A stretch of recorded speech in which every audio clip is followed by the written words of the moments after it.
trying to get the PSA Dagger to work with the hybrid 46 DTM. I was able to get it working earlier off camera, and let me show you guys what I thought was the issue. I thought it was the piston. I have the XL version, but then also I swapped out some springs, different weighted springs. Right now I have a, let's see, the orange one in, which is 12 pounds. This is all from Aimpoint, I guess. 12-pound spring, and let's go ahead and show you it working. It's basically a spring issue here, I believe, and the 12-pound spring, what was happening was that the bullet was just barely crawling out of there. It was kind of like going up and hitting the front slide and then falling out. So let's go ahead and see if this works now, and then I'll show also the green spring, which is the 14 pound. So the stock spring is 18 pounds, and when I was using that, it looked like it wanted to eject it, but just wasn't going all the way back. So let's go ahead and try it. This one is, again, 12-pound spring.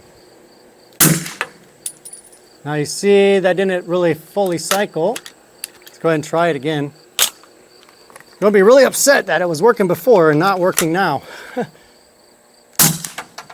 See how it just barely came out of there? But it did cycle that. Let's go ahead and try now the green spring, the 14-pound spring. I'll go ahead and swap that out for you off camera and we'll come right back. Okay, so it's just a matter of changing out the guide rod spring. It's pretty easy to do. I think you guys can figure that out. And the ammunition that I am shooting today is the Ammo Inc. Stealth ammunition, 165 grain 9mm here with a muzzle velocity of 800 feet per second. So let's go ahead and try it now with a little bit of a heavier spring, the green one, the 14-pound spring. The first one was the orange one, which was 12 pounds. So now we got 14 pounds, right? This also was working a little bit more reliably earlier off camera. Let's see if I can get the same replication.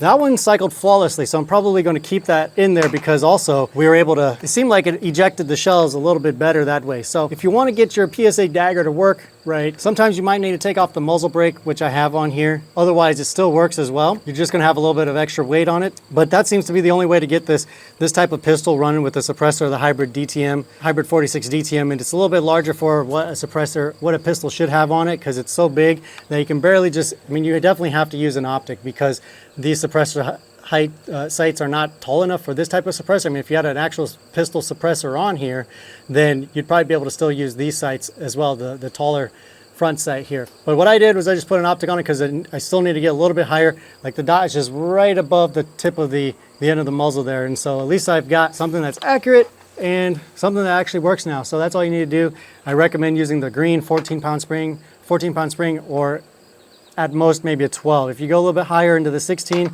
or the stock spring, the 18-pound spring, that wasn't working for me at all. So there you guys go. Hopefully that helps you guys. Now on to the rest of the video. All right, let me show you now that I've got a 14-pound spring in here, and now it was cycling pretty good. Let's keep showing you guys how it's cycling with the 12-pound spring. Still has some ejection issues with the slide not going all the way back or going back into battery. So 14-pound spring is like the sweet spot here. So let's go ahead and try it. The stock spring is 18 pounds, and that was just too much. So now it looks like we're able to flawlessly shoot this.